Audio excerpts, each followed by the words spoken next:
The world is full of cowards. We suffer from a pandemic of cowardice. We've never suffered from any other pandemic the last 3 years.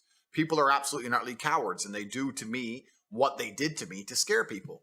If you tell the average person you're going to lose contact with basically everyone you can speak to, you're not going to have a voice anymore, you're not going to have a bank account, you're not going to be able to make money online, you're not going to be able to move anywhere, you're not going to be able to transact, we're going to wreck you head to toe, the average person can't deal with that, right? On top of the fact that the average person is employed and they're scared of losing their job, scared of their employer. I'm in a unique situation because I'm extremely difficult to hurt. But the average person, as soon as you hurt their money, their life is over, right? And that's what we've got. We've got to a level of cowardice amongst the population where people are just going to sit there and ignore objective reality because they're scared of having this cancellation weapon used against them. So yeah, you're right. It's not that people don't agree with us. It's not that we're not saying the things that everyone knows are intrinsically true. It's that everybody is afraid to say it. And that can only end when everybody stands up and stops agreeing and playing this game and stops being cowards. We need mass numbers of people to say, no, I'm allowed an opinion. Mm-hmm. You know what? Nigel Farage, and since UKIP ended, I don't even know about his politics nowadays. I don't even know what he's doing. But he said something that was really interesting. He was asked about who runs the world. And I guess the person was trying to set him up for a question about the elites. And he said, truthfully, I'll tell you who runs the world. We do. Because we decide how much of this crap we're going to put up with. The problem is we're putting up with too much of it. Problem is everyone's a coward. And you're right. I get the same thing. Wow, thanks for saying it. Why don't you say it? And everyone is just terrified.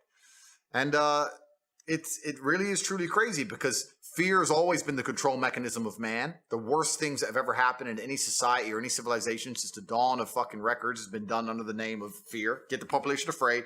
What did Goebbels say? The propaganda minister of the Third Reich. Once people are afraid, give them a common enemy. They'll do anything you want. The Nazis knew this. Everyone knows this, right? So it's a basic playbook, but I think it's also a larger issue. I think that things like making sure people are semi-depressed, making sure people are divided, making sure people are selfish, making sure people are self-obsessed, they're trying to destroy people's will to stand up and care about anyone other than themselves. And once you do that, coupling with the fact that if you start to care about others and genuinely care about the world, you'll ruin your own life. Mm-hmm. It just makes people shut up. These people cannot think. Yeah. It's almost a sad realization when you wake up and understand that there's a large contingent of the world who cannot think. And when I say that, I don't mean that in some kind of, semi-sarcastic or I mean that literally. Mm. There are people who have a strong emotional reaction to subjects they completely don't understand. There are people out there who will stand up and say, I hate Andrew Tate. Why? I hate him. He needs to go to jail. Yeah. Like, okay, why? I hate him. Why? They don't know why. Once the Matrix can program an emotional response into you and you can't even logically with your own words explain why you have that emotional response, you're completely a slave mind. These people don't think about anything. They believe what they're told to believe. They're emotional about what they're told to be emotional about in the exact direction they're told to be. And that's what the Matrix wants. It wants to be able to say a name and tell the world to hate them without even giving a reason and just get what they want. These people are so far gone. These individuals who they cannot logically explain their own emotions are so far gone, it's ridiculous. As an adult, what you need to do is seriously analyze every strongly held belief you currently have and work out where it came from. Is it personal experience? Is it from somebody who I care about and who I trust? Is it from what the news has said? Why do I believe this so much? Why do I have an emotional response to this? Where did it come from? People don't do that. They just sit there, watch the news, watch social media. I'm supposed to hate this guy, so I now hate this guy. So I know exactly what you're talking about, Zuby, because you're right. These people cannot think. They cannot even give a reason. There's a guy on TikTok who walks around and says, have you heard of Andrew Tate around college campuses? And people go, yeah. And he goes, do you like him? And they go, no. Why? He's a misogynist. What's misogynist mean? And then they can't answer. They don't know what they don't even know what it means. Like it's almost sad. But then you live through the last 3 years and you realize that, yeah, people can't think. There's a large contingent of the world that truly cannot think. Go out there in the world and ask 100 people if you like Andrew Tate or not. And the ones who say yes and the ones who say no, do an IQ test. And I guarantee you the biggest idiots out there, when I see people who dislike me and I see them trying to explain why, it doesn't even make sense. It doesn't even make sense. It's English, but it doesn't make logical sense. And yeah, they'll come at me with the garbage about being a misogynist, etc. Not very often do people argue my points, because arguing my points is absolute destruction because they know they're wrong. So what they try and do is discredit my character. They say he's a bad person, he's a misogynist, he's done this, he's done that, he's evil. But what does he say that you disagree with? What does he say that's wrong? Oh, but he's a bad person. They can't argue against my points. And the only reason they try and say I'm a bad person is because they're weaponizing virtue to try and find a way to attack me. They can't attack me logically because they know I'm right. They can't attack my successes as a man or as a person. They can't say I'm not successful. But then they say, okay, well, then he's a bad person. And the thing about it is, once they understand that the only way they can attack you is by saying you're a bad person, it doesn't matter once that you prove them wrong. They're not interested in the truth. They're not interested in truth. You can sit and say, here's proof he's not a misogynist. Here's proof he has no criminal record, never done anything wrong. Here's proof he's a nice person. Here's proof he gives to charity. Here's the orphanage he built. Here's the dogs he rescued. Here's the millions he's given away. Here. They don't want to see it. They're just blind to it. They're like, no, I ignore my own eyes. That can't possibly be true because the media told me this guy must be bad.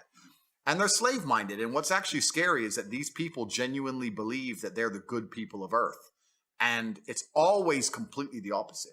Those who can be programmed by the media machine and the matrix to just be slave-minded and not think for themselves are the exact ones who always commit the most atrocities. These are always the people who end up doing the most heinous shit. And when you ask them why, they're like, oh, well, at the time, I just, just put on the gas chamber, newspaper told me to, oops. That's who these people are. So whenever I see a slave-minded person, it's not just a matter of going, oh, well, you're a dummy. I look at them with genuine disdain.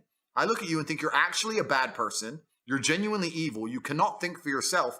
I don't even see you as a person I ever want to get to know I'd love to deprogram you, but it's impossible. These people are genuinely the worst people on the planet.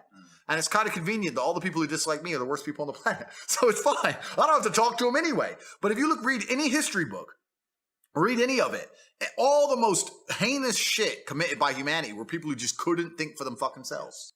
These slave-minded individuals are they're literally barely sentient individuals.